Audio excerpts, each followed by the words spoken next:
इतर काही राज्यातल्या बातम्या बघूयात। बातमी आहे नाशिकची। नाशिक शहरामध्ये खड्ड्यांमुळे 5 जणांचा मृत्यू झाला आणि यानंतर आता महानगरपालिका प्रशासनाला जाग आली। कुंभमेळा मंत्र्यांकडून प्रशासनाच्या सोबत सलग झालेल्या बैठकीच्या नंतर आता प्रशासन खडबडून जागं झालं। रस्ते दुरुस्तीचं काम युद्ध पातळीवरती सुरू आहे। मखमलाबाद रोडवरचे खड्डे बुजवण्याचं काम सुरू आहे। महापालिका आयुक्त या स्वतः नाशिक शहरामधल्या सुरू असलेल्या रस्त्यांच्या आणि खड्डेमय रस्ते बुजवण्याच्या कामांची पाहणी करतायत।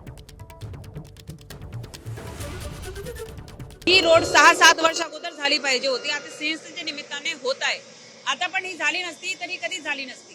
तर थोडा त्रास त्यामुळे आहे की ऑनगोइंग कन्स्ट्रक्शन ऍक्टिव्हिटीज आहे, त्याला वेळ लागेल। परंतु लोकांची अडचण पण खरी आहे की ही रोड जे आहे ती खूप खराब होती। जेव्हापासून मी आले तेव्हापासून इथे डिमांड होती की हे करा, मग आम्ही खूप मांडून ही रोड घेतलेली आहे। आता जे करतोय ते आपण पूर्ण करून घेऊ पटकन। किती दिवस नाशिककरांना या सगळ्या गोष्टींना सामोरं जावं लागेल?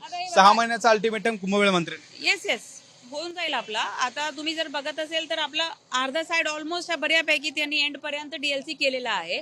तर तिथे आता पेवरने आपण पटपट पीक्यूसी करत जाणार आणि एक हे ओपन झाला की 1-2 महिन्यात मग दुसरी बाजू आपण घेणार। एकदा ही स्मूथ झाली तर अडचण नाही येणार।